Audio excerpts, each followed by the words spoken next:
bahwasanya menuntut ilmu itu adalah sebuah kewajiban. Karena itu adalah sebuah kewajiban, maka Allah lah yang akan menanggung untuk biaya segalanya. Dan jangan pernah menyerah. Dan jangan pernah jatuh sebelum melangkah.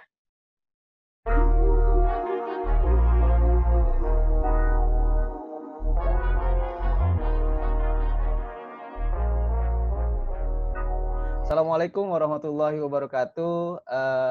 Selamat datang di Omdo Berjalan Bae. Kali ini kita akan ngobrol-ngobrol bersama pasangan suami istri yang super sekali. Saat ini sedang menempuh pendidikan di negeri Malaysia, negeri seberang, negeri tetangga aja Indonesia nih. Jadi kita akan ngobrol-ngobrol banyak di episode 5 Ngota Bareng Omdo kali ini bersama Kak Putih dan Bang Ali. Nah, untuk narasumber kita sudah hadir saat ini dan sebelum kita ngobrol-ngobrol banyak, kita akan bacakan sedikit profil tentang Bang Ali dan Kak Putih. Sebelum kita bertanya-tanya tentang pendidikan Bang Ali dan Kak Putih dan pengalaman-pengalaman mereka selama tinggal di Malaysia gitu. Nah, kita perkenalkan dulu. Yang pertama Bang Ali, namanya Ali Rahman, lahir di Sungai Undan 4 Juli 1984, asal Sungai Undan, Indragiri Hilir, Riau. Bang Ali ini menempuh pendidikan S1 Hukum Islam di UIN Jambi. Wah, ini kuliahnya di kampung saya nih, di Jambi. S2-nya di Quran Sunnah, jurusannya ini Women Right in Islam ini jurusan ya, Bang? Atau peminatan, Bang? Itu judul tesis sih. Oh, judul tesis. Oh, sorry, Bang. Judul tesis. Oke. Ya. Kalau jurusannya Quran dan Sunnah. Oh iya, jurusan Quran dan Sunnah, tesisnya Women Right in Islam di International Islamic University of Malaysia. Bang Ali ini juga S3 Quran Sunnah. Ini disertasinya berarti Bang ya, The Benefit of Halal for Humanity. Iya, betul. Oke, Bang Ali ini mempunyai beberapa pengalaman kerja. Pertama sebagai guru tahfiz, yang kedua juga pernah menjadi research assistant, dan yang ketiga Bang Ali juga selain mahasiswa yang sudah S3, Bang Ali juga seorang pengusaha nih sepertinya. Tulisannya di sini pengalaman kerja owner Lazis Food, luar biasa. Pengalaman organisasi beliau pernah menjadi BEM UIN Jambi, pernah menjadi PPI AIUM juga, terus juga voter AIUM juga. Nah, itu sekilas tentang Bang Ali. Nanti kita akan tanya-tanya sama Bang Ali terkait profil Bang Ali nih lebih lanjut. Tapi kita kenalan sama Kak Putih juga nih sebelum kita tanya Bang Ali. Karena masa kenalan sama suaminya aja, istrinya enggak ya kan, yang hadir 2 orang. Nah, istrinya namanya Kak Putih Fatma Hanum Melati, lahir di Palembang 1 Juli 1989, asal dari Palembang. S1-nya di UUM, jurusan Science Counseling Kedah. S2-nya sama seperti Bang Ali di IIUM, jurusan Industrial dan Organisational Psychology. Psychology, oke. Pengalaman kerjanya pernah internship di penjara Pokok Sena Malaysia. Wah, di penjara. Ini kita akan nanti tanya kok di penjara gitu. Terus pernah di HR Aufa Media, terus juga pernah internship di HR ITBM. Oh, di sini menjadi co-owner. Ternyata Kak Putih juga pengusaha nih. Co-owner dan chef Lazis Food. Ternyata chefnya Kak Putih. Ownernya Bang Ali gitu ya. Ternyata kerja sama ya, dua ini aja. Usahanya sama nih ya. Jadi istrinya jadi juru masak, suaminya jadi owner, jadi bosnya ya kan. Pengalaman organisasi Kak Putih luar biasa juga. Kak Putih pernah di PPI UUM, pernah di PPI IUM juga, di Votar IUM juga, dan terakhir di Fokma Kuala Lumpur.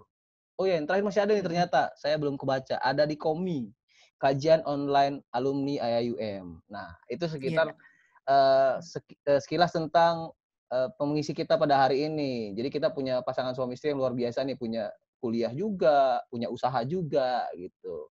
Nah, mungkin kita akan perkenalan lebih dalam nih. Mungkin Bang Ali bisa cerita sedikit tentang profil Bang Ali yang belum sempat aku ceritain nih, Bang. Oh ya, bismillahirrahmanirrahim. Baik, insya Allah saya akan, karena kita ini tentang bagaimana mendapatkan scholarship ya. Iya, betul. Seperti itu. Jadi mungkin saya akan memulai sebelum saya menceritakan bagaimana saya mendapatkan beasiswa. Ini bermula, dulu kan saya S1-nya di Jambi tuh. Nah, jadi memang begitu wisuda, 14 hari wisuda, saya langsung pergi ke Depok.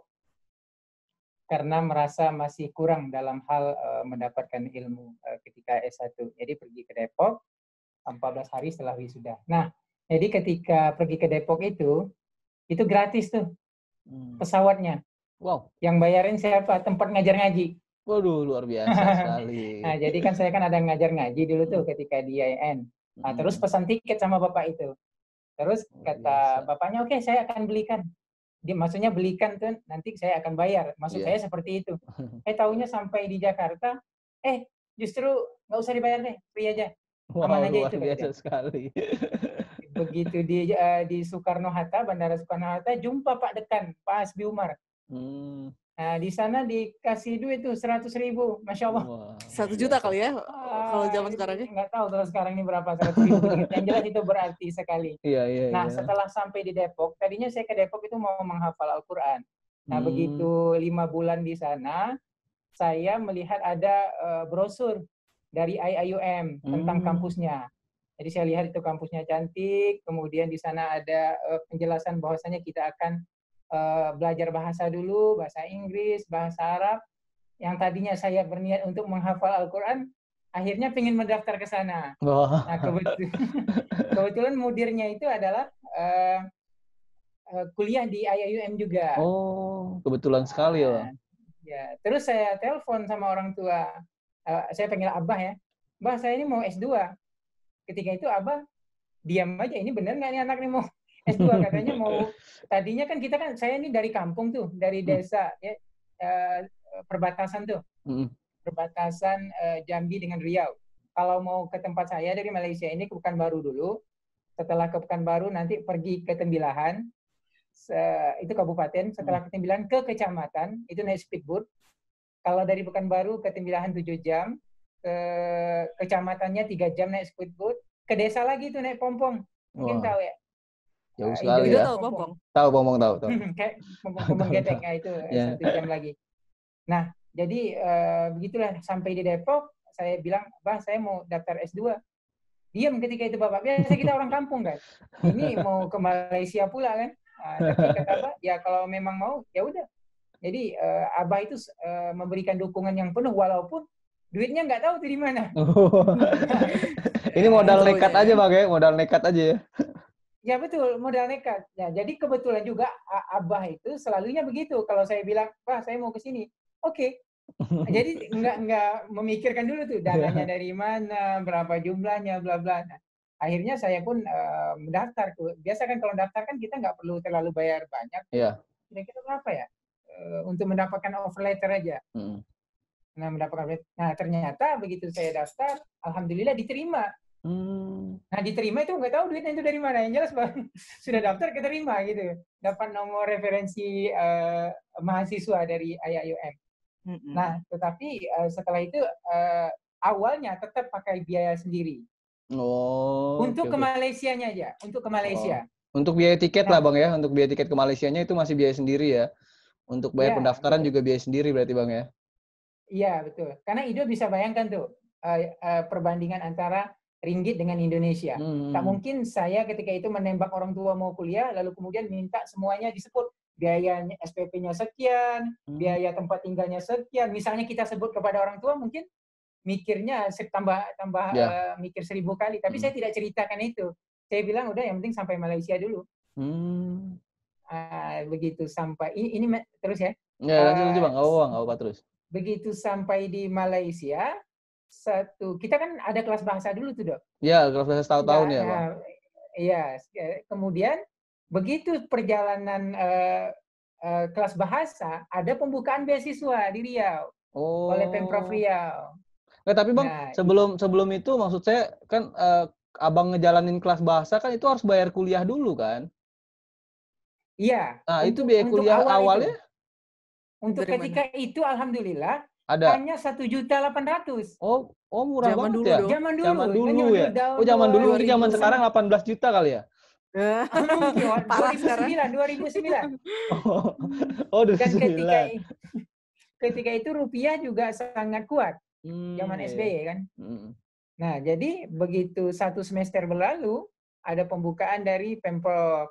Nah, dari pembukaan itu saya cepat-cepat mendaftar. dan pendaftarannya itu pun melalui email. Nah, email itu saya kirim ke kakak saya, Kak Isan. Kemudian dia print semua dokumennya itu cuma ada setengah. Biasa orang kampung kan nggak tahu email-emailan. Oh iya iya. Itu pun saya tanya ini Kak, kakak nanya gimana cara email itu, buka email ngeprintnya nggak tahu juga, akhirnya cuma setengah. Nah, begitu dimasukkan ke Pemprov ada pengumuman saya lulus. Wah, luar biasa. Nah, padahal untuk mendapatkan beasiswa itu mereka yang sudah dikatakan sudah kuliah. Tapi argumen saya ketika itu sudah mendapatkan nomor mahasiswa, berarti saya mahasiswa. Nah, kebetulan ketika kita lagi bahasa Inggris kan, saya melampirkan dokumen pakai bahasa Inggris, padahal itu adalah kelas bahasa. Nah, jadi pihak pemerintah ketika itu masih oke, lulus. Jadi dia lihat ketika dan alhamdulillah dapat, dan tahun berikutnya saya apply lagi, dapat lagi. Kemudian per tahun apply-nya ya? Iya, per tahun. Oh, berarti beasiswanya itu Bang kayak ini Bang ya, apa namanya, 1 tahun putus, 1 tahun putus gitu ya. Kita selesai 1 tahun nggak submit lagi gitu dokumen, selesai 1 tahun nggak submit lagi dokumen gitu ya? Iya, betul. Dan kebetulan yang waktu di era kami itu adalah pertama kali kampus kami dimasukkan dalam daftar rilis kampus yang mendapatkan mahasiswa dari Pekanbaru. Oh, luar itu untuk biasa. pertama kali. Oh, mungkin karena itu pertimbangannya kali Bang. Mungkin. Dan ada 9 orang yang dapat ketika itu. Dan ketika tesis pun dapat juga. Oh gitu. Jadi 3 kali. Berarti maksudnya beasiswanya dapat setiap tahun, terus nanti tesis dapat lagi gitu Bang? Ya, tesis dapat lagi, tapi tetap dengan cara yang demikian. Di-apply terus. Diknas itu ya? Dari Pemprov Riau. Ketika itu Pemprov Riau memang memberikan beasiswa untuk mahasiswa-mahasiswa di luar negeri. Alhamdulillah ketika itu Riau masih jaya. Masih jaya. Siap. Untuk S3-nya sendiri gimana Bang? Kan untuk S2 udah Pemprov nih, kan lanjut S3 nih Abang nih. Menarik nih yang S3 nih. S3 itu gimana tuh? Saya kan sudah merasa kepenatan tuh kuliah S2. Oh, ya maklumlah, kita kan sudah ya kalau bisa itu bekerja lah. Masa harus kuliah terus dari S1, nggak masuk dalam dunia kerja. Padahal ketika kita S2 pun kerja juga.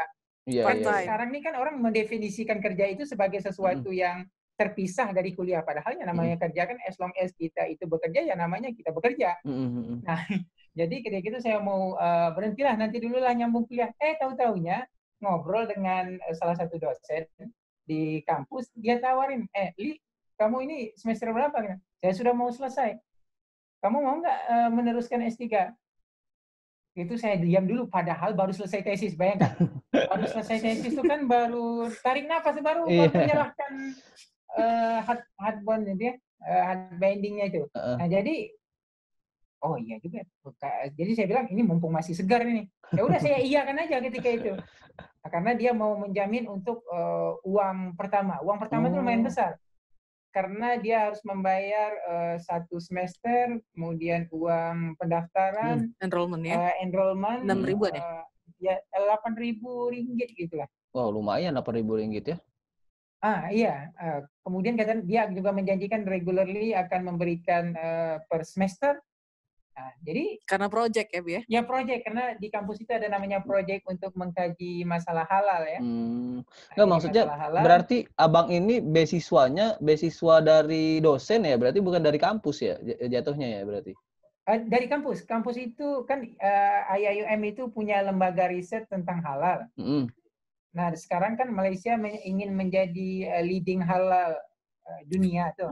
Nah, jadi banyak proyek di situ, dan ternyata alhamdulillah karena saya Quran dan Sunnah, jadi saya dikonsenkan untuk mengkaji tentang halal dari secara teorinya dan secara kemanfaatannya, secara filosofinya. Luar biasa. Jadi semuanya accidental ya. Berarti maksudnya semua tidak dalam perencanaan Bang ya. Berarti semua tuh terjadi karena ya udah mengalir aja gitu ya. Ya, iya, betul. Model nekat tadi kali ya. Mengalir dan memang ada niat. Iya. Ya asal niat aja gitu ya. Yang penting punya niat yang kuat, kita bisa insya Allah ada aja jalannya gitu ya untuk masalah biaya ataupun yang lain gitu. Iya, betul. Karena dalam pandangan saya, kita harus selagi kita hidup, kita harus menuntut ilmu. Begitu ketika pandangan. Akhirnya saya telepon Abah untuk memantapkan apakah saya harus S3 atau saya selesai S2 langsung pulang dan bekerja. Dan kata Abah, ya udah, yang penting maksudnya begini. Kata Abah, ya maksudnya saya sudah cukup lah mungkin untuk S2 seperti itu. Untuk mensupport, mendukung gitu. Untuk S3 ini terpulang kepada Ali mau melanjutkan atau tidak. Akhirnya saya pilih untuk melanjutkan karena memang biayanya ketika itu diberi dibantu sama supervisor. Berarti maksudnya Bang Ali ini sekarang udah selesai S3 berarti? Nah, sekarang sedang menyusun tesis dan insya Allah dalam tahun ini akan selesai. Wah, amin. Mudah-mudahan kita doakan bisa selesai di tahun ini. Amin. Cepat balik ya, Do ya. Iya, betul. Itu perjalanan yang cukup inspiratif buat oh ya Kak, Abang ini kita panggil yang nonton di kita ini kita panggil dulur-dulur. Jadi biasanya panggilnya dulur-dulur. Oh ya. Dulur kita galau.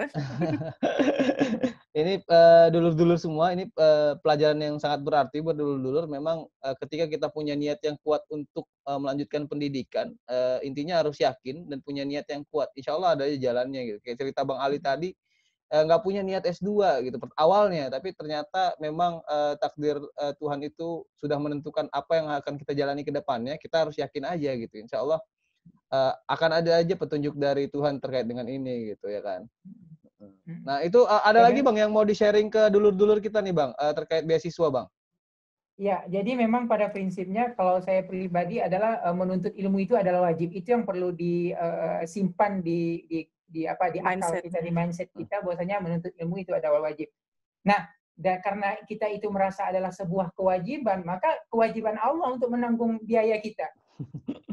Nah, jadi seperti dan saya tidak pernah sama sekali memikirkan uang untuk ke depan. Iya sih. Karena begini, ada beberapa pandangan mungkin orang menganggap bahwasanya ketika kuliah itu semuanya itu dibuat.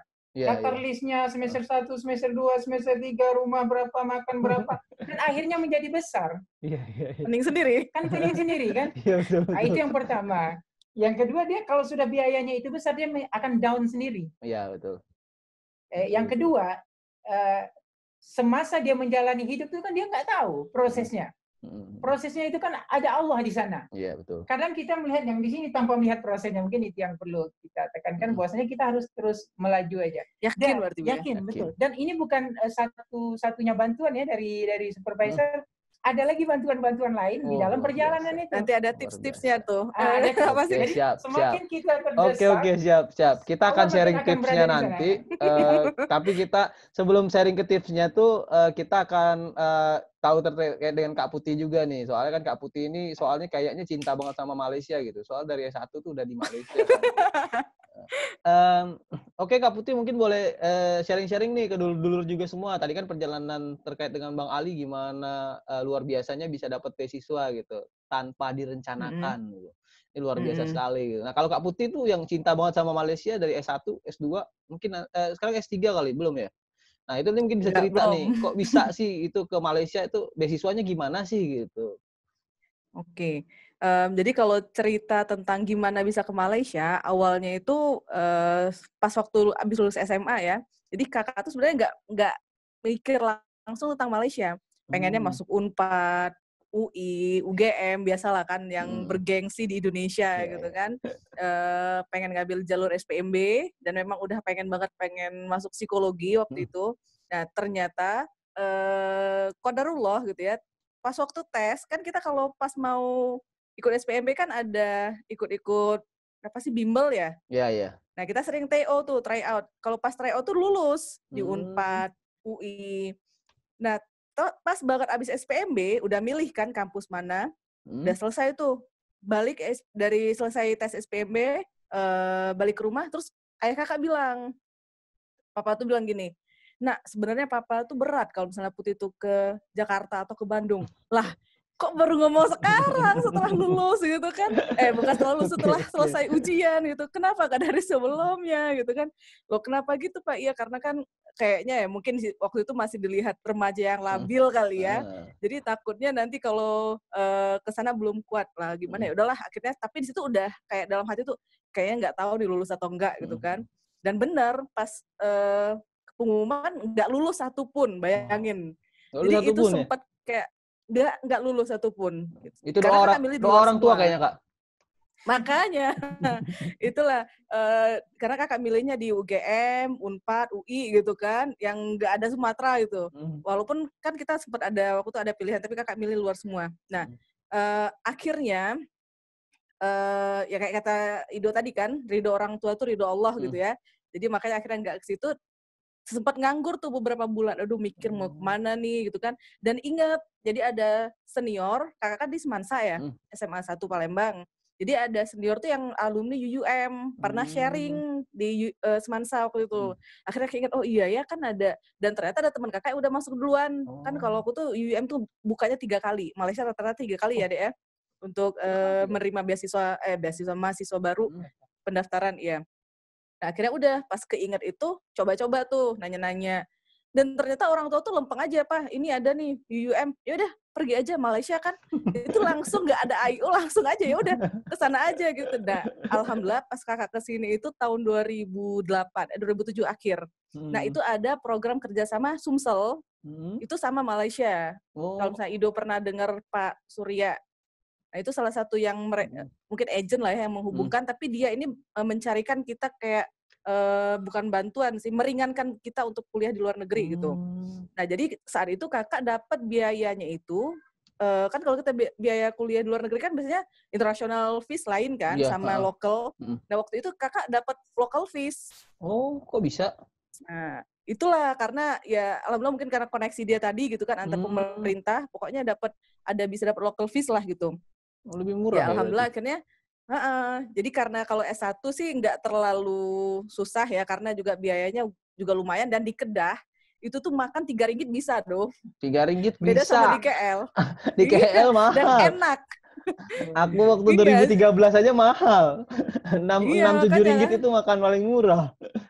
Benar. Nah, kalau di Kedah tuh murah dan enak-enak. Maksudnya seleranya tuh selera kita lah ya, pedas gitu kalau di Kedah tuh.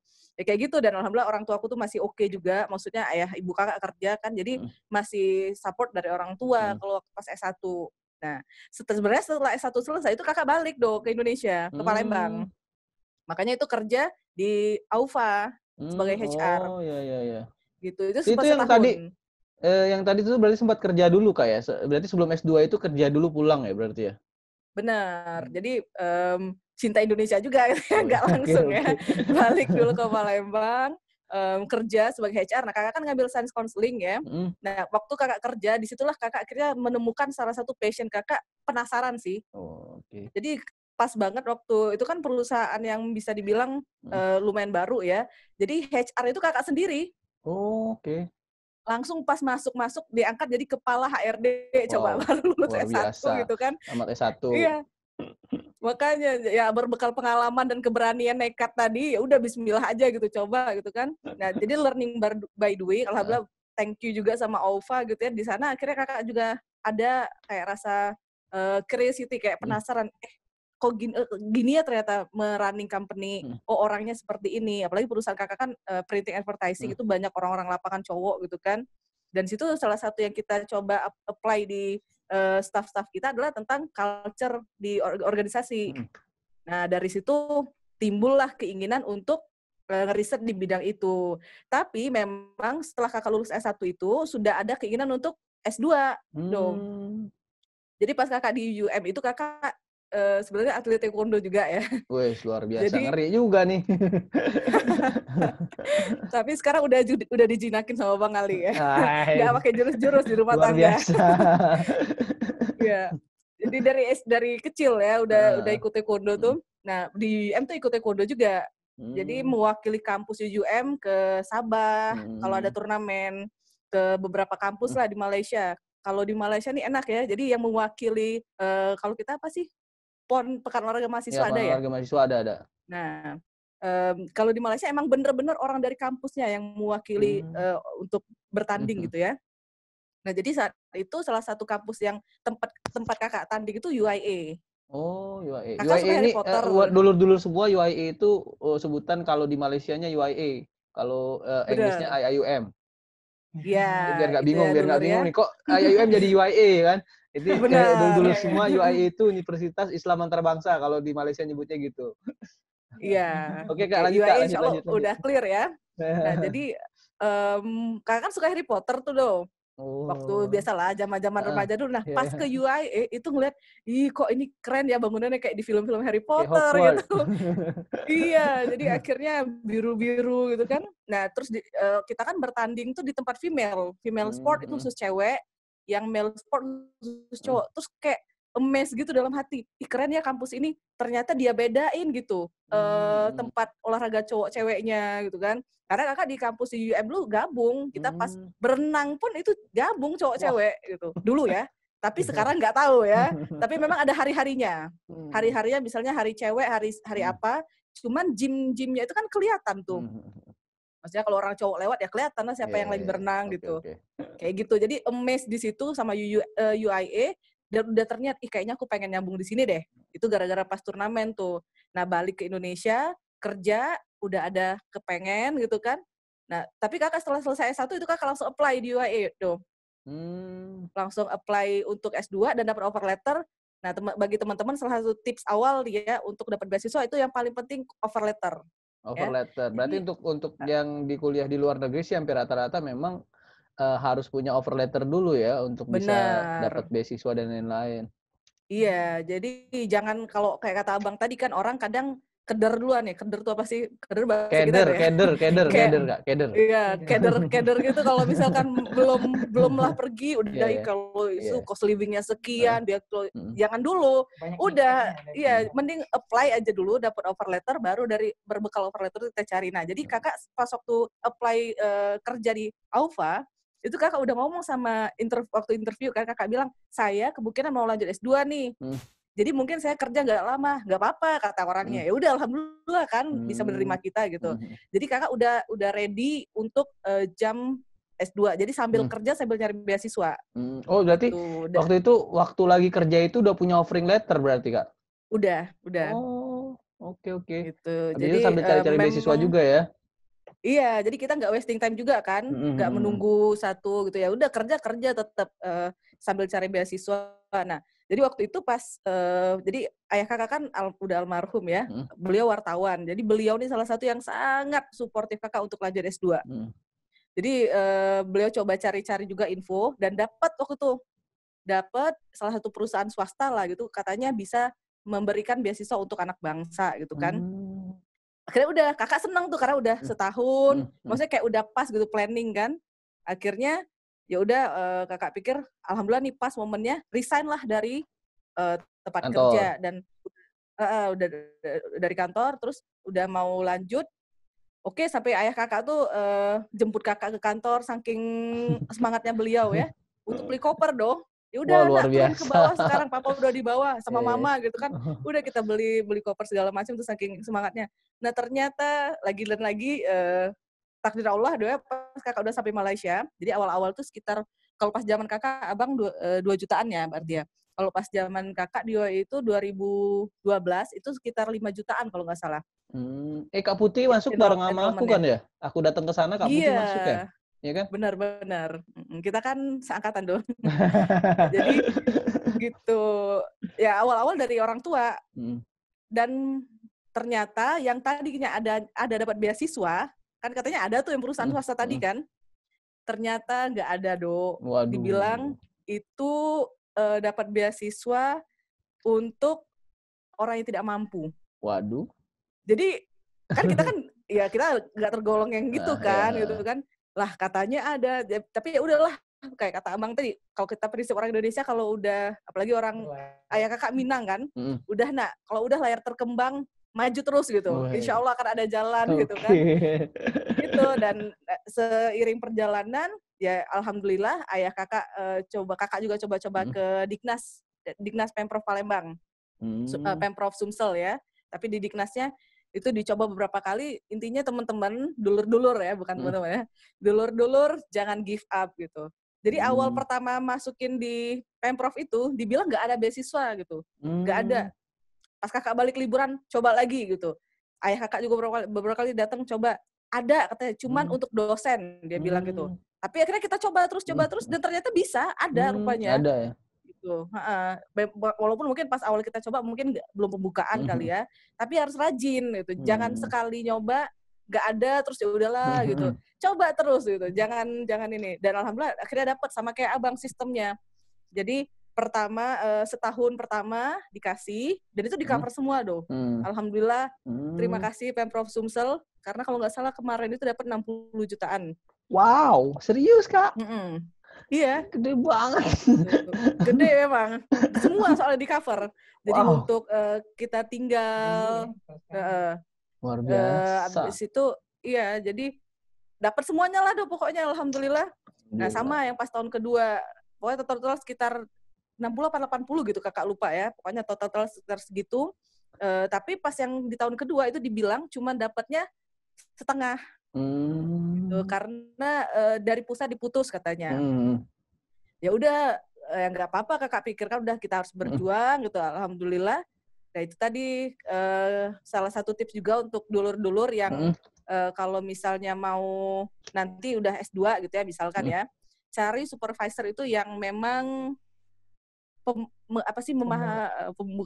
understand apa sih kayak memahami gitu. Memahami ini kebanyakan di Malaysia pakai bahasa Inggris, jadi bahasa Indonesia agak lupa nih kayaknya nih. Iya, makanya aduh. Ido tolong ini Ido ya. Nah, jadi yang bisa memahami gitu Do. Dan alhamdulillah kakak tuh dapat supervisor yang memahami karena beliau kan S2, S3-nya di UK. Dia tahu tuh international student gimana suffering-nya kita gitu kan. Apalagi dia tahu kakak udah putus beasiswa. Akhirnya proposal kakak beliau bawa tuh untuk dipresentasikan, bukan dipresentasikan, di-apply untuk dapat project funding dari Malaysia. Wow. Dan alhamdulillah paper kakak terpilih. Gitu. Luar biasa, alhamdulillah. Jadi itulah tadi kayak kata abang gitu ya, kalau sekali lagi orang tua udah redo, Allah redo, dikasih aja gitu jalan. Putus satu, ternyata Allah buka pintu yang lain yang lebih banyak gitu. Jadi di situ kakak dapat per bulan sekitar 1.200 ringgit. Wow. Gitu. Dan itu lumayan juga. Iya, dan untuk riset kakak full ditanggung. Pas banget Do, jadi pas banget Pemprov Palembang, Pemprov Sumsel itu mutus, pas banget kakak lagi tesis. Jadi ditanggung oleh ini, kalau misalnya kita, kan kakak pakai kualitatif ya risetnya ya. Itu nemuin 16 orang, manajer bank gitu kan. Itu kan kita ngasih something lah gitu. Dan itu ditanggung semua sama riset ini gitu. Wow. Jadi ya alhamdulillah sampai selesai gitu. Luar biasa sekali memang. Iya. Jadi Kak Putih ini sekarang lagi S3 atau gimana Kak? Nah, kemarin tuh sempat ada tawaran S3, cuman kan pertama UAE lagi tinggi untuk international student naiknya 3 kali lipat ya. Biayanya? Biayanya sekarang dong. Udah berapa Bi? Belasan ribu ya? Atau 9.000-an? 9.000-an gitu. Semester. 4 bulan setengah. Pokoknya sekarang lebih mahal lah gitu dong. Karena juga kondisinya tidak memungkinkan juga ya. Kayaknya di corona kemudian kita sudah terlalu lama meninggalkan orang tua. Iya, jadi banyak pertimbangan gitu. Siap. Seperti itu. Dan ya ini salah satu perjuangan kalau kita mahasiswa yang merantau ya. Kita harus siap dengan resiko apapun itu. Jadi kakak tuh kehilangan ayah kakak ya pas kakak lagi nulis tesis. Abang juga, makanya abang juga untuk ya kita balik dulu. Iya, betul. Makanya mudah-mudahan jadi amal jariah almarhum berdua itu gitu kan, karena perjuangan mereka lah gitu kita bisa sampai di titik ini. Gitu doh. Oke. Jadi buat dulur-dulur nih sepertinya suami dan istri ini tuh pasangan yang punya cerita yang sama, hampir sama sepertinya ya. Maksudnya tujuannya asal yakin aja gitu loh. Yang penting yakin gitu kan. Kalau orang Jawa yang penting yakin katanya ya kan. Intinya adalah yang penting ketika kita yakin dan punya niat, insya Allah ada aja gitu loh. Ini kayak Bang Ali dapat beasiswa dari Pemprov Riau, Kak Putih dapat beasiswa dari Pemprov Palembang. Ketika Bang Ali terputus dari Riau dapat beasiswa dari kampus karena dari profesornya gitu. Kak Putih juga demikian ketika terputus beasiswa dari Palembang dapat juga beasiswa lagi gitu loh, dibantu oleh dosennya gitu. Intinya adalah kita harus tetap yakin dan tetap berjuang gitu. Nah, tadi tuh Kak, ada yang Abang atau Kakak mau sharing nggak terkait dengan mungkin triknya atau tipsnya buat dulur-dulur ini tuh biar nggak patah semangat untuk mengejar mimpinya mendapatkan beasiswa gitu. Karena memang kan dulur-dulur kita khususnya yang di daerah-daerah ya Kak, seperti Bang Ali bilang kan Bang Ali jauh banget tuh lokasinya, mau ke kota Pekanbaru aja jauh banget gitu kan. Nah, itu tuh tips and triknya gimana ya gitu, maksudnya untuk menyemangati dulur-dulur kita tuh, kejar impianmu untuk mendapatkan beasiswa tuh gini loh caranya gitu loh, nggak sulit loh sebenarnya gitu. Iya, Gimana tuh? tambahan dong sedikit Heeh. info. Jadi tempat desa Bang Ali ini waktu kakak nikah tuh listrik belum ada. Baru Waduh. 5 bulan masuk listrik. Wow. Bayangin ya. Wow. Jadi ini mudah-mudahan dulur-dulur nggak ada lah ya rumahnya nggak ada listrik gitu ya. Iyalah bisa on Siap, YouTube kan. Jadi Iya, mudah-mudahan iya. bisa inspiring Ini selagi sangat ada niat yang kuat menginspirasi dan loh. usaha gitu. Iya, iya. Ini Jadi dulur-dulur ingat. baru ada listrik Januari ya Bang ya? Ya, jadi gini doh. Jadi abang tuh kalau ada orang ngeluh ya, mau aduh gimana kuliah, gimana biayanya, abang rasanya udahlah gitu. Maksudnya kita ini hidup, maksudnya kita masih punya akal, bisa berpikir, kita masih diberikan kesehatan, ya udah jalan aja. Kadang kayak saya tuh agak emosi kalau mendengar ada orang gimana ya. Padahal nggak jalan-jalan, di situ aja kayak apa. Nah, jadi memang harus bergerak. Abang mungkin akan cerita sedikit bahwasanya beasiswa abang itu untuk yang ketika master. Karena kan di master itu ada kelas bahasa. Kan kita akan mengambil setahun atau mungkin juga setahun lebih ya. Kemudian 2 tahun itu untuk normalnya kita kuliah dan juga tesis. Kemudian ada tesis. Nah, kita kan waktu datang ke Malaysia itu kan bahasa dulu. Nah, sementara pemerintah itu taunya kita udah kuliah. Nah, jadi kan dia kan keluar beasiswa itu 1 tahun pertama, 1 tahun kedua. Dan 1 tahun pertamanya itu kita di kelas bahasa. Jadi artinya ketika tahun berikutnya kita ada kekosongan beasiswa. Tahun ketiga berarti Bang ya? Iya, tahun ketiga. Nah, tapi kalau saya kekosongan itu adalah di semester pertama, kemudian di semester terakhir. Nah, jadi ada triknya, tipsnya. Nah, ketika itu saya harus mengambil kelas bahasa masuk pukul 8. Kalau di Indonesia pukul 7. Selesainya pukul 12. Kalau di Indonesia masuk pukul 8, keluar pukul 1. Di Indonesia pukul 7, keluar pukul 12. Nah, jadi setelah saya sholat zuhur, saya bekerja. Untuk menutupi biaya makan. Jadi di mana abang kerja ketika itu? Di UM. UM itu di Universitas Malaya. Oh iya. Dari UAE ya? Iya, dari UAE. Jadi dari UAE itu naik bis dulu. Setelah naik bis, kemudian naik bis nunggu nih setengah jam. Baru habis jalan. Itu kira-kira 20 menit ke LRT-nya. Nah, kemudian 1 jam lagi baru sampai ke UM. Wow. Jadi kira-kira pukul 3 baru sampai ke UM. Padahal itu baru habis kelas. Dan bekerja 8 jam. 1 jamnya? 1 jam 3 ringgit. 1 jam 3 ringgit. 8 jam 24 ringgit. Waduh. 24 ringgit.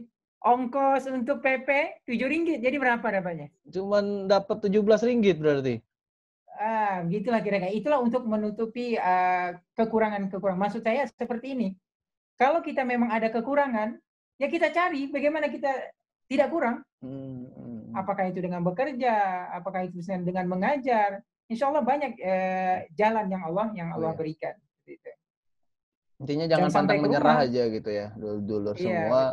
Tapi Bang, ngomong-ngomong kerja, kalau aku di Taiwan, kita kayak mau kerja, waktu itu sempat kerja juga di Taiwan, itu kita harus punya izin dari Kementerian Ketenagakerjaan Taiwan ya. Maksudnya ada dapat kartu resmi untuk mahasiswa yang bekerja gitu. Nah, kalau Abang itu di Malaysia sendiri, itu bekerja, apakah memang harus izin kementerian atau memang kita boleh bekerja gitu? Kalau di Malaysia, selagi kita itu bekerja, sepengetahuan saya ya, ketika itu, 8 jam bekerja itu tidak masalah, tidak ada melaporkan kemana-mana. Berarti kalau part-time itu nggak perlu ada izin emang ya? Nggak perlu ada izin. Dan satu lagi, karena ini jumlah gaji. Jadi kalau gajinya itu di bawah 2-3 ribu itu nggak masalah. Karena itu dianggap kayak part time. Dan kan kita banyak nih part time di kampus sendiri, research assistant kan itu gajinya 1.500, 2.000 gitu kan. Itu diperbolehkan. Jadi range gajinya juga dilihat gitu. Kalau selagi nggak melebihi itu nggak masalah. Seperti itu. Oke. Ya. Kemudian juga di kampus ya, ini mungkin bagi kita yang saya tidak tahu dengan kampus yang lain, tapi kalau di UAE ataupun IAIUM tadi, kalaulah kita misalkan kekurangan dana, di sana ada dibuka funding. Di antaranya itu zakat, kemudian ada juga untuk finance assistant, terus lalu dibuka. Dan abang sempat beberapa kali kekosongan beasiswa, abang daftar di sana dan dapat. Oh, alhamdulillah ya. Jadi ujung-ujungnya nggak ada kosong. Jadi kehidupan aman dan tentram. Alhamdulillah semuanya berjalan lancar. Karena itu kalau misalkan UAE agak strict dengan abang memaafkan UAE karena UAE banyak membantu. Oke. Kan biasa aturan ketat tuh, harus ke sini, harus ke sana, berhari-hari ngurus tuh. Ya udahlah UAE baik sama saya. Jadi harus positif terus gitu. Ada beberapa beasiswa yang itu di luar beasiswa yang diberi supervisor, termasuk dari Triple IT ngasih. Ketika itu abang terlambat membayar ini S3 ya? Ya S3. Jadi abang ini mix ya ceritanya. S3 S2. Jadi abang terlambat membayar SPP itu 2 semester. Nah, jadi ternyata di UAE itu ada namanya Triple IT funding. Nah, jadi di situ abang apply, hutang abang ketika itu 7.500 ringgit. Sekitar 23 juta. 23 juta. Iya. Nah, jadi abang apply, begitu abang datang ke sana, itu abang orang yang terakhir mendaftar. Begitu abang daftar di sana, dan kemudian kata dia, oke, kamu diterima untuk mendaftar, nanti tunggu aja panggilan. Kalau memang kamu dapat rezeki, kamu dipanggil, kalau enggak ya udah. Nah, akhirnya dipanggil. Oh, alhamdulillah. Dipanggil, di interview sama brother itu, ya. Langsung, bukan brother sih, dia Syekh gitulah, Syekh ya. Karena ini kan dari Triple IT, Triple IT anunya di Amerika. Nah, begitu di interview, tidak sampai 2 menit, katanya SPP Anda lunas. Jadi zero lagi SPP. Sampai koma-komanya Sampai koma-komanya. Kan sampai ada koma-komanya juga masuk. Ya, Wow. Kan ada 75 sen ya. Dicoret seperti itu. Luar biasa. Dan itu tidak ada dalam perencanaan abang. Abang tidak pernah terpikir bahwasanya di sana itu ada Triple IT Foundation. Tapi itu maksudnya di saat kita itu ada kesulitan, di situ ada jalan. Dan itu bukan satu kali, ada juga di Kuala Lumpur. Apa? Ketika itu abang rusak laptop. Abang daftar juga dapat 1.500. Beli laptop. Enggak, Bang. Rusak laptop, daftar dapat. Itu maksudnya kan ini laptop kan di luar pendidikan nih. Ini kan laptop di luar pendidikan ya kan? Kok laptop rusak, dapat terus gimana ceritanya ya? Jadi gini, mahasiswa tanpa laptop tuh kayak orang tanpa nyawa lah kira-kira seperti itu kan. Nah, kita kan nggak ada budget untuk beli laptop. Nah, abang kan muter-muter duit lagi di mana nih mau cari dana untuk pembelian laptop. Nah, jadi abang mencobalah mencari bantuan-bantuan yang ada di Kuala Lumpur. Itu ada namanya Yayasan Insan atau Ihsan.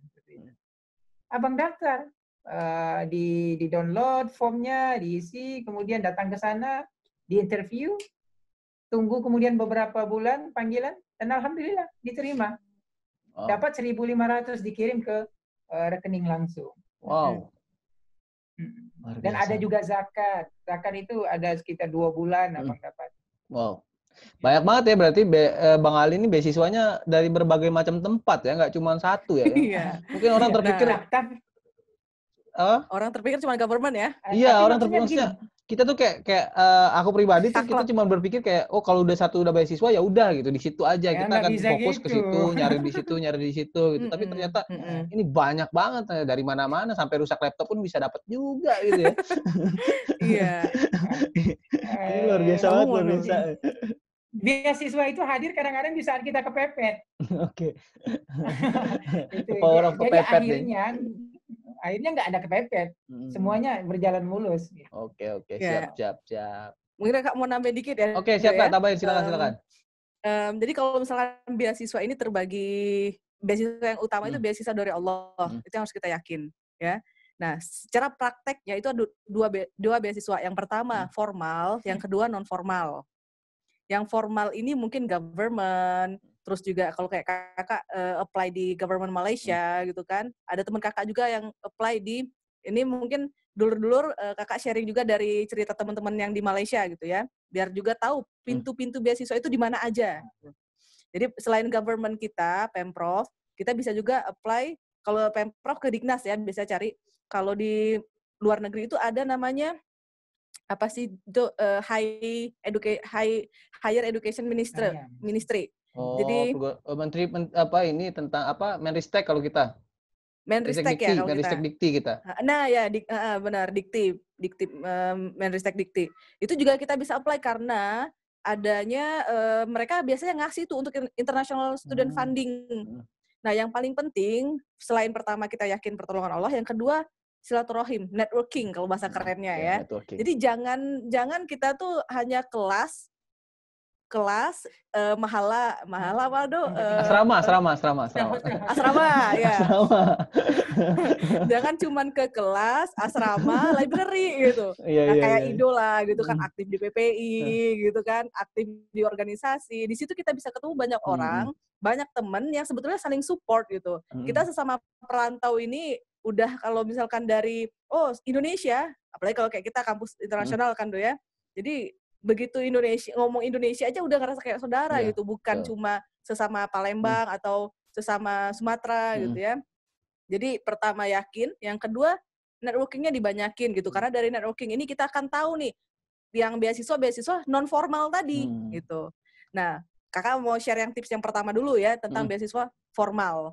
Kalau untuk ke government kita, pemerintah kita itu jangan pantang menyerah yang kayak kakak bilang di awal tadi. Coba terus, insya Allah kok ada gitu. Kalau misalnya kita tapi jangan kayak tadi kata Ido, jangan kita hanya bertumbuh pada satu aja.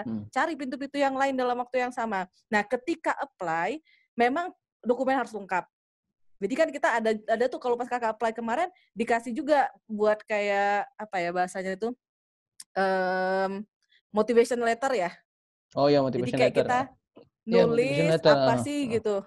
Nah itu jujur aja gitu. Jujur kita kenapa kuliah, kenapa kita perlu apa namanya, ya gimana. Dan kita pengen, yang paling penting juga poinnya pengen kontribusi balik ke negeri gitu ya. Jangan cuma dapat beasiswa habis itu nggak balik lagi gitu. Oke, siap. Jadi apa namanya, itu mungkin yang bisa kita juga tekankan untuk meyakinkan pemerintah, tapi nggak dibuat-buat. Maksudnya kita emang pengen gitu, dan cari isu yang memang kira-kira hot saat itu gitu. Misalnya kita pengen kontribusinya dalam bidang sosial kah, dalam bidang kesehatan kah gitu. Kalau kayak sekarang kan bidang kesehatan yang sangat hot ya isunya gitu kan. Nah, yang seterusnya juga, kalaupun ada syarat-syarat yang sepertinya sulit, jangan nyerah dulu. Misalnya nih, umur dibatasi sekian, ya udahlah karena kayaknya umur aku nggak masuk. Udah, jangan ngeliat itu dulu, coba aja dulu gitu. Terus kayak yang abang tadi, mungkin abang lupa ngasih tahu gitu ya. Kan kalau di beasiswa Riau itu kan ada syarat IELTS atau TOEFL. Iya. Nah, abang nih nggak ada IELTS atau TOEFL, tapi nekat masukin hasil self-pad. Hasil itu kelas bahasa. Iya. Standar kampus lah. Iya. Itu kakak juga sama dan dong. Kebetulan ketika itu dapat nilainya 6 ya. Band 6 ya. Band 6. Jadi ditulis itu band 6 kan ya kan orang ngira ini kan IELTS 6 ya. IELTS 6 tinggi. IELTS 6 udah tinggi tuh. Itu. Terus kata kawan, kita ini aja, kita stabilo yuk angka 6-nya. Jadi saya stabilo, jadi orang tuh fokusnya kepada 6 itu. Ya maksud saya kan ya tim penilai silahkan menilai apakah IELTS atau TOEFL dan lain itu kan terserah mereka. Iya. Nah, jadi maksudnya kita coba itu tadi, kita harus banyak akal yang cerdas gitu ya. Kalau misalnya sekiranya nggak ada IELTS, kalau bisa usahakan. Cuma terkadang kita dapat info beasiswa itu deket-deket tuh udah mau tutup, nggak sempat lagi mau cari IELTS dan segala macam. Jadi apa yang ada kita usahakan dan apply aja dulu itu. Itu untuk yang formal, dan follow up jangan lupa gitu ya. Jadi jangan udah masukin udah dia menunggu panggilan gitu, enggak. Follow up, ditanya gimana gitu kan. Itu yang formal. Yang kedua yang non formal tadi. formal juga kalau untuk government Malaysia gitu ya, dicoba aja juga gitu. Dan biasanya ketika interview akan ada pertanyaan-pertanyaan yang agak dia mancing psikis kita. Jadi teman kakak ada yang dapat itu 2.500 atau 3.000 ringgit per bulan itu dari pemerintah Malaysia, Dikti tadi menterinya mereka. Tapi di interview tahu nggak Dodi bilang apa? Kamu kalau misalkan kayak ya lebih kurang pertanyaannya gini lah, kalau misalnya kira-kira nggak mampu kenapa lanjut gitu kan? Itu kan menohok gitu kan. Aduh gitu ya. Terus sampai dia tuh meneteskan air mata pas interview itu, ya udah deh, pokoknya saya yakin yang ngasih rezeki itu Allah gitu. Ternyata dia dapat gitu. Wow. Jujur. Jujur. Jadi jawabnya jujur dan memang jangan kita baper lah gitu kalau misalnya ada pertanyaan-pertanyaan yang gimana pas interview, karena mereka memang mau seleksi nih dari ratusan orang gitu kan. Mereka akan melihat mana yang benar-benar genuine nih anaknya yang sungguh-sungguh gitu kan. Jangan-jangan beasiswa dapat mau dipakai liburan ke Genting atau ke Langkawi gitu ya. Gitu. Nah, jadi jangan baper dan harus siap mental ketika ada pertanyaan-pertanyaan seperti itu, kita harus bisa menjawabnya dengan elegan lah seperti itu. Dan tadi kalau beasiswa non formal, ketika kita dapat networking tadi yang banyak, mereka akan kasih tahu tuh, nih coba nih zakat endowment. Kita kan sebetulnya orang-orang yang berjuang di jalan Allah ya, menuntut ilmu nih kan ya. Nah, jadi bisa termasuk di zakat sebetulnya. Tapi ya mungkin kita ada yang malu, segan, ya udah nggak usah gitu. Yang lain ada juga kayak yayasan lain yang kayak Triple IT tadi. Terus di setiap kampus itu biasanya ada funding. Jadi coba rajin tanya ke kayak di departemen di kampus itu yang berkaitan dengan international student. Harus liar gitu ya. Harus ligat gitu kalau bahasa itu tuh tanya gitu. Ligat ya. Ligat, bahasa Jambi ligat. Gitu. Jadi itu sih insya Allah dan memang harus minta doa orang tua ya, doain Ma, ini mau apply di sini, doain Pak gitu. Gitu, kita yakin aja. Jadi apa yang bisa kita ambil dari Kak Putih dan Bang Ali itu adalah selain dari beasiswa formal, banyak juga sebenarnya beasiswa informal yang mungkin kita aja yang malas nyari gitu. Sebenarnya ada. Dan mungkin kita aja yang kurang bergaul. Makanya tadi disebut Kak Putih mau garis bawahi networking. Networking itu bahasa kerennya lah. Kalau kita tuh biasanya ya berteman. Semakin banyak teman, semakin kuat silaturahmi yang kita bangun gitu loh. Jadi untuk dulur-dulur semua jangan menutup diri lah, jangan istilahnya kalau di Indonesia tuh jangan kupu-kupu, jangan kuliah pulang gitu loh. Oh, kupu-kupu istilahnya pertama. Jadi kalau bisa tuh kura-kura lah, kuliah rapat gitu. Jadi makin banyak teman gitu kan. Wah, ini ide banget kayaknya nih. Jadi jangan networking itu penting banget untuk kita mendapatkan informasi terkait dengan beasiswa ataupun apapun yang nanti kita butuhkan ketika kita mendapatkan kesulitan gitu. Nah, benar. Untuk itu Kak Putih dan Bang Ali, mungkin kita akan bahas yang lain lagi ya ini. Untuk beasiswa mungkin udah cukup jelas untuk dulur-dulur semua yang sangat menginspirasi nih. Tadi dulur-dulur jangan pernah takut loh tadi. Yang aku garis bawahi adalah tempat Bang Ali itu baru masuk listrik 5 bulan yang lalu. Jadi dulur-dulur bayangkan tempatnya sangat jauh sekali dan Bang Ali bisa menyelesaikan S2 dan S3 gitu tanpa mengeluarkan biaya dari orang tua gitu, dengan usaha sendiri mendapat beasiswa dari manapun jalannya gitu. Saya yakin dan punya niat yang kuat gitu. Nah, ngomong-ngomong masalah tadi Kak Putih bilang tentang kontribusi bagi negeri nih, ada hal yang sangat menarik yang baca dari profil Bang Ali. Bang Ali bilang tadi tentang tesisnya tentang benefit halal benefit of halal for humanity kalau nggak salah ya Bang. Nah, gimana sih Bang, Bang Ali bisa ini nggak? Apa sih yang bisa diberikan kontribusi bagi Indonesia terkait dengan halal ini? Karena memang kan kita di Indonesia, jujur pribadi, aku tinggal di Indonesia, kita sendiri jadi nggak terlalu aware terkait dengan halal karena kita mikir mie ayam pinggir jalan halal, warteg halal karena tanpa mereka logo halal ya. Jadi karena memang ya udah orang Indonesia ini segala macam. Tapi ketika aku di Taiwan aku merasakan banget yang kita makan tuh benar-benar hati-hati gitu. Yang nggak ada logo halal kita nggak akan makan sama sekali gitu. Walaupun itu ayam, itu sapi dan lain-lain gitu. Nah, Bang Ali mungkin bisa nggak cerita terkait dengan apa sih yang Bang Ali dapatkan di Malaysia yang bisa berkontribusi di Indonesia terkait dengan halal ini, Bang? Iya. Jadi memang tesis saya ini mencoba untuk mengungkap bahwasanya halal itu bukan hanya untuk umat Islam. Jadi itu diskusi kita awal dengan supervisor.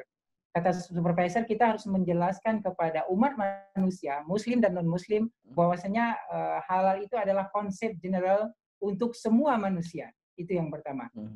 Nah, jadi kita akan memulainya misalkan dari aspek makanan, kemudian dari aspek komunikasi. Nah, yang kedua, halal itu bukan hanya sekadar tentang makanan, tetapi juga ada aspek-aspek lain. Seperti aspek komunikasi, aspek ekonomi, seperti itu. Nah, jadi kita ingin melihara halal itu dari segala berbagai aspek. Nah, jadi berkenaan dengan halal ini, dia itu adalah merupakan simbol kualitas. Jadi ketika kita berbicara masalah halal, saya akan spesifikkan kepada makanan, maka dia merefer kepada sebuah makanan yang berkualitas. Nah, jadi dia bukan sekedar logo yang kalau sudah ada halal, berarti kita sudah boleh makan. Tidak. Tetapi dia terkait dengan masalah kesehatan. Oke. Itu. Jadi luar biasa ya, kalau maksudnya ini luar biasa banget, maksudnya pembahasannya kalau kita simpel berpikir adalah kayak ya udah yang kita makan ada logo halalnya halal gitu, tapi ternyata sampai kemana-mana ya, ada komunikasi, ada kesehatan gitu ya Bang. Iya. Bahkan dalam gini nih, ada nggak komunikasi yang haram di antara kita, misalkan ada menyembunyikan informasi, kita tidak jujur dalam menjelaskan tentang beasiswa, itu adalah komunikasi haram yang berlawanan dengan komunikasi halal, seperti itu. Nah, jadi balik kepada yang halal tadi, bahwasanya ketika kita bicara masalah adalah masalah kualitas. Dulu saya pikir kalau kita bicara masalah halal itu adalah bahwasanya ya udah lepas daripada hukum Allah. Tidak, tetapi dia adalah bagaimana kita bisa menjadikan dengan makanan halal itu tubuh kita menjadi sehat, menjadi kuat dan lain-lain. Adapun nanti insya Allah kontribusi, saya sempat terpikir. Makanya saya halal ini kan baru teori nih tesis saya. Lahirnya Laziz Food itu adalah sarana bagi saya dan Kak Putih untuk mengimplementasikan apa itu istilah halal.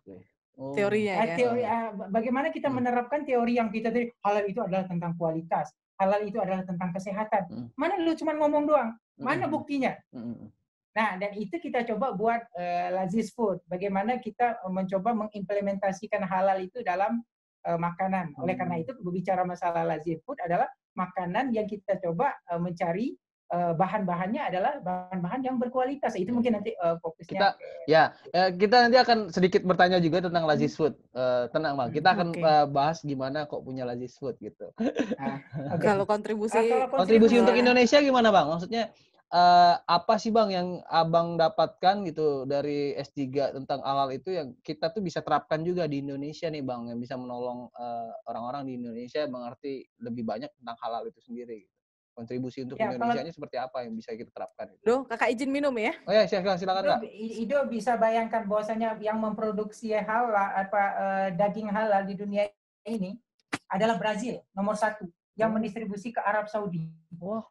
Jadi mereka itu mempunyai sistem penyembelihan hewan yang halal, lalu kemudian diimpor oleh orang Arab, padahal mereka non-Muslim. Baru tahu. Kenapa tidak dimulai dari Indonesia? Iya. Kenapa Indonesia itu tidak mengekspor makanan sembelihan halal seperti ayam?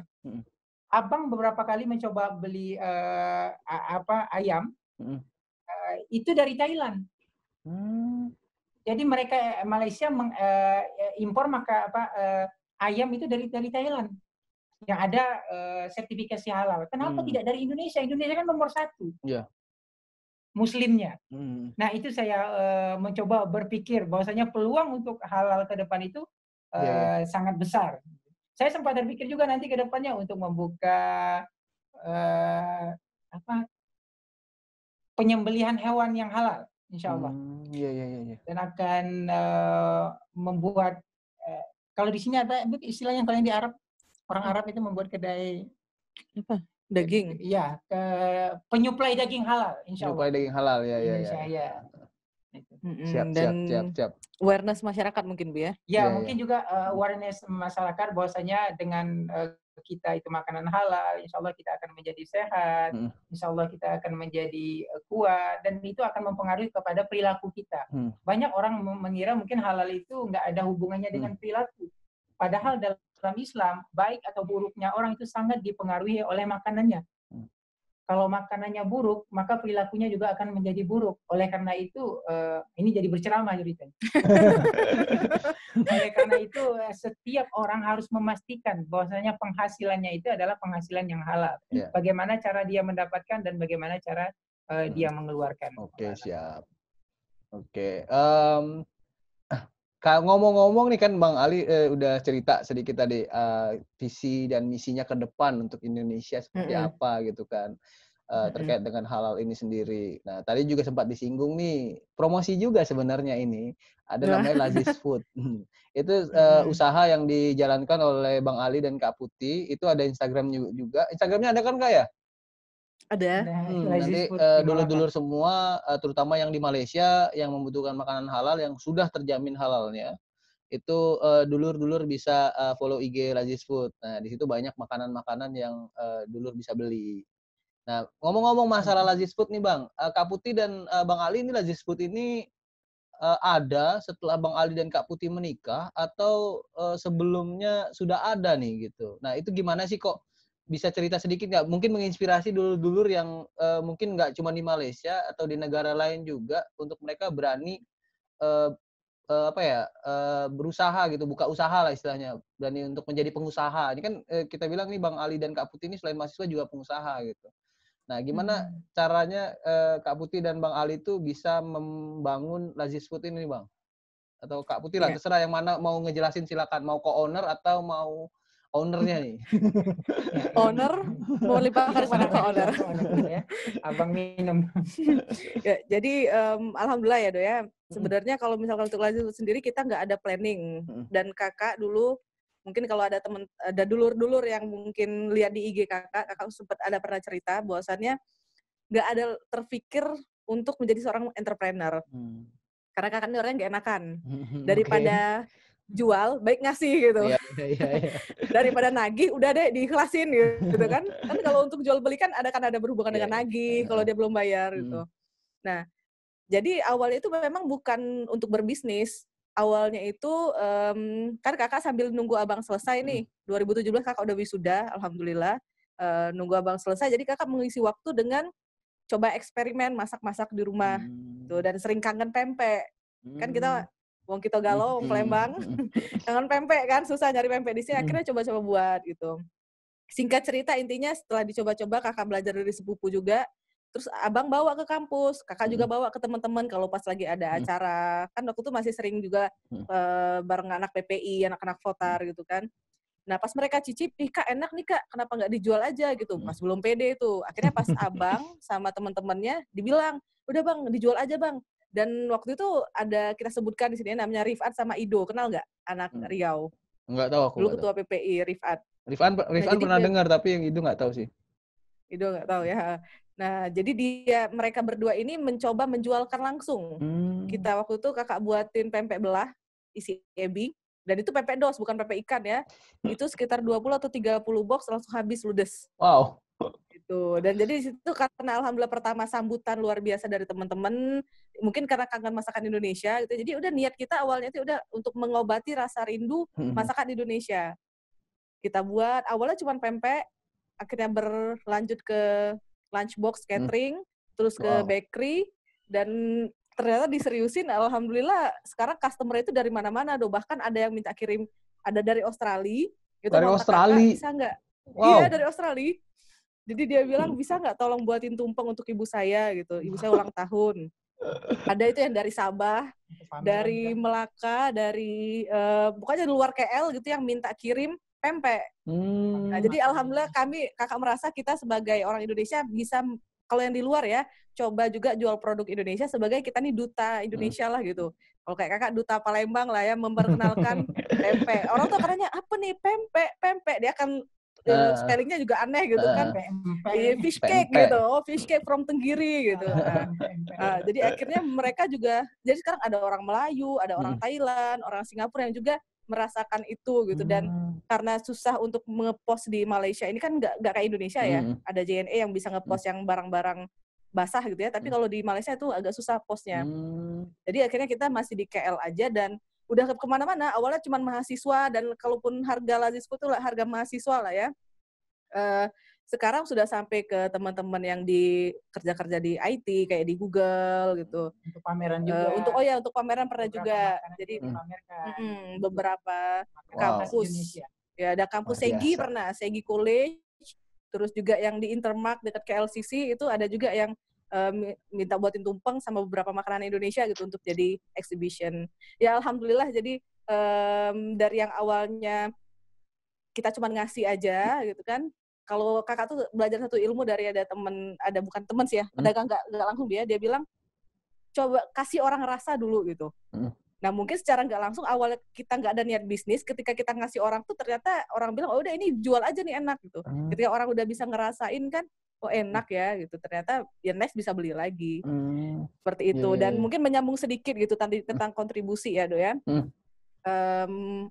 Mungkin kita pengen konsep Lazis Food ini agak berbeda karena kita kan background-nya bukannya educated, bukan kita tuh mau ngomong educated, bukan ya. Maksudnya saat kita sudah tahu nih, enak nih kalau kita tahu ada ilmu ini, kita pengen sharing kan ke teman-teman, ke dulur-dulur, ke teman-teman kita, ke masyarakat kita. Jadi kita pengen Lazis Food ini menjadi cafe yang knowledgeable, dalam artian nanti kita balik tuh kita pengen doain mudah-mudahan bisa buka cafe, di mana di cafe itu bukan cuma menyediakan makanan untuk perut, tapi juga makanan untuk mind and soul gitu. Wow. Di situ kita diskusi gitu. Jadi kita pengennya, di situ mudah-mudahan tadi salah satunya. Kan datangnya kalau pergi ke ruang makan tuh makan aja sampai kenyang, udah tuh balik kan tidur. Tapi nggak dapat knowledge di sana. Nah kita kan sudah mempunyai beberapa fasilitas kayak buku yang sudah kita koleksi, memang sengaja untuk dipersiapkan nanti kalau kita punya kafe kita akan pajang. Terus mahasiswa dan boleh dibaca ya. Boleh dibaca, juga boleh dibawa pulang karena susah carinya. Susah dari buku. Apalagi sekarang kan di musim corona ini segala sesuatu ini kan sudah online. Nah, jadi kita bisa mendatangkan pembicara dari luar. Nanti kemudian akan bicara di kafe kita, itu sudah kita pikirkan. Intinya gini Dok, kita pengen bukannya kita pengen mengubah generasi, itu terlalu besar lah mimpi itu ya. Kita pengen bareng-bareng sama generasi muda untuk kita bukan hanya sibuk dengan TikTokan aja, boleh TikTokan, tapi belajar juga gitu ya. Tapi belajarnya itu dalam sersan bahasanya, serius tapi santai. Gitu. Makanya konsepnya kafe. Mungkin orang nggak datang, susah lah kalau misalnya mau datang ke masjid gitu ya. Kalau kafe, rata-rata orang mau ke kafe itu santai kan, Do? Jadi diskusinya itu emang santai. Kita pernah terinspirasi di Muka Cafe di Malaysia. Itu yang datang itu Prof Wan. Itu salah satu thinkers Malaysia, pakar pendidikan dan ya filosofer ya kalau bisa dibilang ya. Kalau filosofer itu kan berat lah. Kalau filosofer nih, filsuf lah kalau kita bilang ya. Nah, jadi kan kalau orang ngomongin filsafat tuh berat kan Do ya? Iya, berat. Nah, tapi di kafe itu kita bedah lagu. Tahu lagunya apa? Lagu John Lennon yang judulnya Imagine. Waduh. Kita diskusi itu. Yang datang itu Do, yang nggak pakai jilbab, yang maksudnya orang-orang barat yang emang non-muslim bahkan gitu, tapi kita diskusinya tentang Islam ya dengan gaya bahasa yang enak gitu. Itu yang kita pengen. Jadi ya kalau bisa Ido mungkin udah pernah ngerasa lah nggak sih? Ido kan XUIA, XIIUM. Kalau misalnya keluar kadang disuruh jadi imam. Oh ini IIUM nih gitu ya. Pasti bisa imam. Pasti gajinya bagus gitu. Nah, jadi setidaknya itu kita pengen kontribusi sedikit lah, mudah-mudahan bermanfaat seperti itu. Jadi bukan cuma sekedar kafe makanan aja. Doakanlah Do. Oke, doakan mudah-mudahan Bang Ali cepat selesai dan pulang ke Indonesia bangun kafe seperti yang diimpikan gitu kan. Amin. Insyaallah. Amin ya kan. Nah, Kak Putih, Bang Ali, karena udah semua kita bahas. Ini ada pertanyaan terakhir dari aku buat Kak Putih dan Bang Ali. Mungkin pesan buat dulur-dulur kita semua untuk nggak patah semangat dalam mengejar mimpi, itu boleh disampaikan ke dulur-dulur nih, pesan dari Kak Putih dan pesan dari Bang Ali ke dulur-dulur kita semua untuk mengejar mimpi masing-masing. Gitu. Silakan, siapa yang mau duluan? Oke, Abang dulu. Ya, jadi pertama kita tidak merasa rendah diri. Siapapun kita, dari manapun asal kita, apapun bentuk kita, bahwasanya menuntut ilmu itu adalah sebuah kewajiban. Karena itu adalah sebuah kewajiban, maka Allah lah yang akan menanggung untuk biaya segalanya. Dan jangan pernah menyerah. dan jangan pernah jatuh sebelum melangkah. Nah, kalau misalkan jatuh duluan sebelum langkah, itu artinya kita sudah menciptakan kegagalan di awal. Oleh karena itu, maju terus. Itu yang mungkin bisa saya. Siap. Jangan pernah Oke. jatuh sebelum melangkah. Oke. Mantap, Bang. Oke, Kak Putih, mungkin pesannya buat dulur-dulur kita yang mau melanjutkan pendidikan. Oke, kalau misalkan dari kakak pribadi berdasarkan pengalaman kakak gitu ya, yang paling penting minta redho orang tua. Mudah-mudahan kalau orang tua udah redho, Allah akan redho, maka semua jalan tuh Allah akan mudahkan. Dan kuncinya kita tadi, yakin dulu, jangan belum-belum kita udah, susah nih kalau udah ngeluh-ngeluh di awal, wajar. Kalau misalnya ada was-was, wajar. Nggak mungkin lah kita, pede kali gitu kan, wajar. Tapi mencoba aja, insya Allah akan ada banyak keajaiban gitu di depannya. Dan tadi jangan kita tuh membatasi mindset kita hanya beasiswa ini satu aja. Banyak di luar tuh banyak pintu gitu sebetulnya. Itu insya Allah dong. Insya Allah, amin. Oke, dulur-dulur semua, itu kisah yang sangat menginspirasi sekali dari pasangan suami istri ini. Yang dari berbeda tempat, satu dari Riau, satu dari Palembang. Sepertinya Bang Ali dan Kak Putih ini dipertemukannya di Malaysia nih. Tadi nggak sempat mention sama sekali nih. Ya kan, jadi ini ketemunya, jodohnya juga ketemunya di Malaysia. Sama seperti pembicara kita. I'm fall in love gitu. I'm in love, oke. Sama seperti pengisi kita sebelumnya juga sama. Jadi menemukan jodoh ketika menempuh pendidikan. Jadi untuk dulur-dulur, untuk jodoh jangan pernah takut ketika kita punya niat dan keinginan, insya Allah Allah akan berikan jalan untuk menemukan jodoh ketika menempuh pendidikan. Jadi benar, jangan pernah takut. Soalnya banyak Kak, teman-teman dulur-dulur yang di luar sana tuh, mereka kayak, aduh kalau aku lanjut, nanti nikahnya gimana gitu. Itu pasti banyak pertanyaan seperti itu Kak, gitu. Itu jadi lebih pada cewek kayaknya Do ya? Iya, karena pengisi gitu. sebelumnya juga cewek Kak. Jadi jadi sempat nanya sama dia juga sebelumnya. Nah, jadi dulu ada dua contoh nih, Cus dari Taiwan dan Kak Putih dari Malaysia ini, itu contoh kalau dulu jangan pernah takut. Insya Allah ada aja jalannya gitu. Ada. Oke, malah dulu bonusnya semua. Dapat suami. Apa Kak? Ya itu tadi malah bonusnya dapat suami kan pas dapat pendidikan. Oke. Tuh. Kita makasih banyak ya Do ya. Oke, ya Kak, udah aku tutup diundang dulu Kak. di sini. Dulur-dulur semua, terima kasih semua sudah nonton podcast episode 5 ini, ngobrol bareng Bang Ali dan Kak Putih yang sungguh-sungguh menginspirasi kita semua. Dulur-dulur semua, jangan lupa subscribe, like, comment, and share Omdo Berjalan Bae untuk dapatkan informasi beasiswa dan informasi-informasi lainnya terkait perkuliahan dan pengalaman hidup di luar. Nah, sebelum aku tutup, kita mau ritual dulu. Ritualnya adalah perkenalan menggunakan bahasa negara masing-masing. Nah, ini mungkin Bang Ali dan Kak Putih bisa memperkenalkan diri dengan menggunakan bahasa Malaysia. Kalau orang sini bahasa Upin Ipin gitu. Nah, itu. Bang Ali sama Kak Putih, sebelum aku tutup nih, Kak Putih dan Bang Ali perkenalkan diri lah pakai bahasa Melayu. Oke. Baik, nama saya Ali Rahman. Bahasa Melayu? Iya. Iya, oke. Nama saya Ali Rahman, asal daripada Indonesia, di Desa Sungai Undan, Riau. Kemudian saya datang ke Malaysia tahun 2009. Alhamdulillah sudah hampir 10 tahun. Dan alhamdulillah happy untuk duduk di Malaysia. Dan insya Allah dalam tahun ini juga mudah-mudahan Allah beri kemudahan kami untuk balik ke Indonesia. Amin. Oke, itu dari Bang Ali. Kak Putih silakan. Bahasa Upin Ipin ya. Bahasa Upin Ipin. Oke, nama saya Putih. Saya dari Palembang. Di sini saya ambil course psychology, tepatnya industrial psychology, dan alhamdulillah sudah pun di graduate pada tahun 2017, dan sekarang saya di sini sedang menemani suami saya yang menyelesaikan S3-nya. S3 itu jadi gabung dong. Oke, insya Allah itu aja. Oke, makasih buat Bang Ali dan Kak Putih untuk waktunya. Mudah-mudahan ini menjadi informasi dan motivasi bagi dulur-dulur kita semua untuk melanjutkan pendidikan mereka di dalam maupun di luar negeri. Oke, sampai jumpa lagi di episode 6. Dulur-dulur semua, kita akan ngobrol sama pemateri kita dari insya Allah dari Swedia. Nanti untuk episode Masya selanjutnya Allah. kita akan ngobrol sama dulur kita dari Swedia yang sedang menempuhkan pendidikan S2 di sana. Dan gimana cara pengalaman dia dan gimana caranya dia bisa dapat beasiswa sampai ke Swedia sana. Oke, dulur-dulur semua, sampai jumpa di Ngota Bareng Omdo berikutnya. Assalamualaikum warahmatullahi wabarakatuh. Waalaikumsalam warahmatullahi wabarakatuh. Thank you, Dok.